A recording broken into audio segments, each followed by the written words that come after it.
आज हम आप लोगों को एक ऐसे लिखवाएंगे अनएम्प्लॉयमेंट, बेरोजगारी। आजकल बेरोजगारी दिनों दिन बढ़ते जा रही है। तो जैसे जैसे बेरोजगारी बढ़ रही है इसका महत्व बढ़ते जा रहा है। तो आप 11 में है या 12 में है या 9 10 में भी हैं, तो किसी भी क्लास में लिखने के लिए आ सकता है। तो प्रैक्टिस करेंगे लिखने का अनएम्प्लॉयमेंट, बेरोजगारी। अनएम्प्लॉयमेंट इज ए बिग कर्स।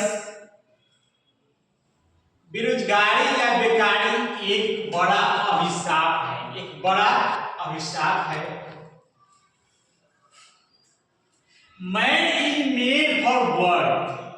मनुष्य काम के लिए बना है। किस लिए बना है? काम के लिए, काम करने के लिए।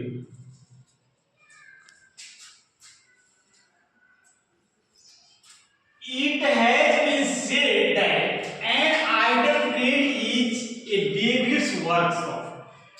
और यह कहा गया है कि बेकार आदमी का दिमाग शैतान का घर होता है।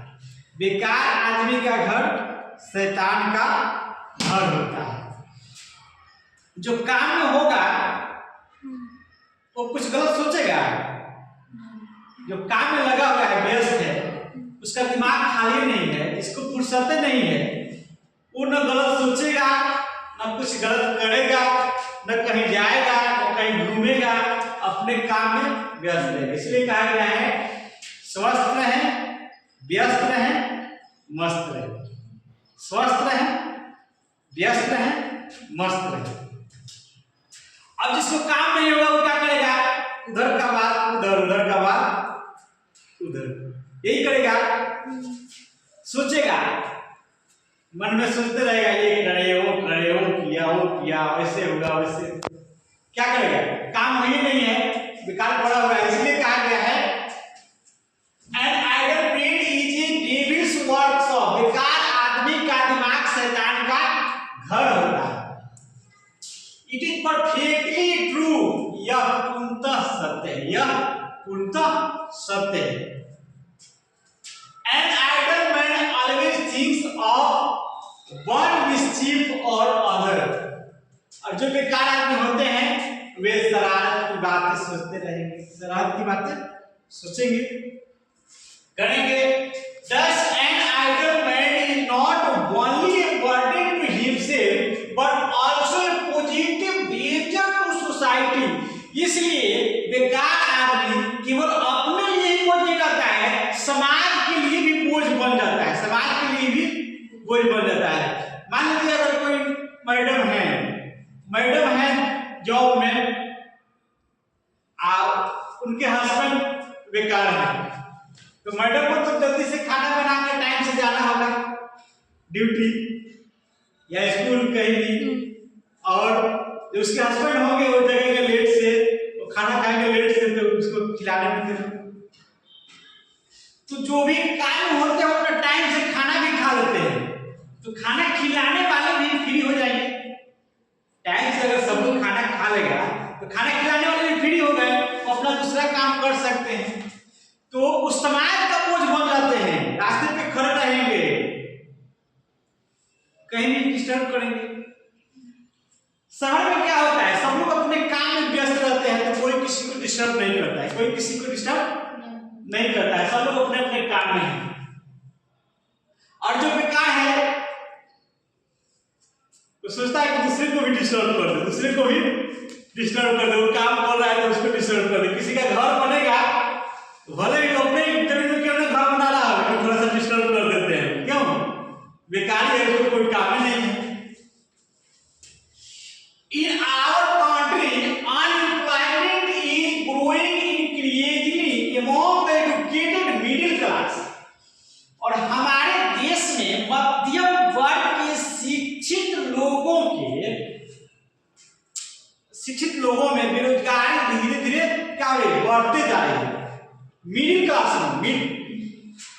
बढ़ता है। क्यों? क्योंकि मिडिल क्लास के पास न उतना पैसा होता है, न उतना दिमाग होता है कि कुछ कर सके। और जो बड़े पूंजीपति है उसको तो दिमाग कम होगा तो पैसा है, पैसा से पैसा से पैसा कमाने लगेगा, पैसा से पैसा। लेकिन जो मिडिल क्लास के हैं उसको ज्यादा पैसा भी नहीं है कि कुछ कर सके, तो ज्यादा बेरोजगारी किसको होता है? मिडिल क्लास को।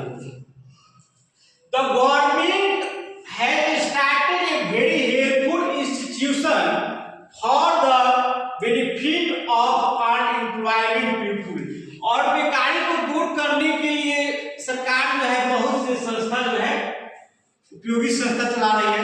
जैसे होता है कुशल जीवा केंद्र, कुशल जीवा केंद्र, कंप्यूटर को सिखाते हैं लोग, ये इलेक्ट्रीशियन का ट्रेनिंग दिया जाता है, सिलाई का कभी ट्रेनिंग दिया जाता है। The employment exchange is doing good work in many big towns, और कई बड़े शहरों में सेवा नियोजनालय, ये जो है एम्प्लॉयमेंट एक्सचेंज का मतलब होता है सेवा नियोजनालय, बहुत से अच्छे काम कर रहे हैं।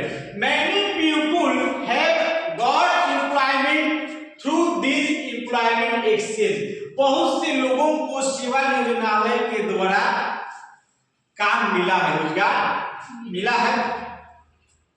It is encouraging cottage industries too, और ये जो है कॉटेज गृह उद्योग, कॉटेज मीन्स गृह, इंडस्ट्रीज मीन्स उद्योग, और इंक्रेजिंग मीन्स प्रोत्साहन करना।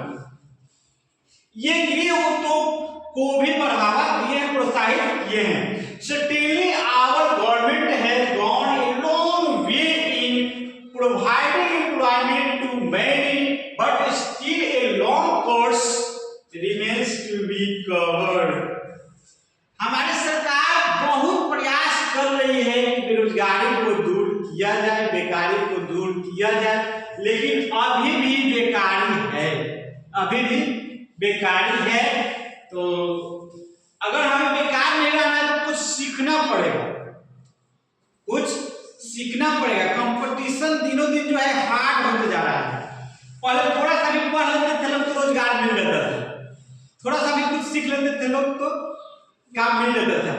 अब बहुत से काम करने वाले लोग हो गए, तो जो अच्छा काम करेंगे उन्हीं को रोजगार मिलेगा, और जो अच्छा नहीं करेंगे उनको काम नहीं मिलेगा। तो अपने को अच्छा बनाएं, अपने को व्यस्त रखें, स्वस्थ रखें, मस्त रखें।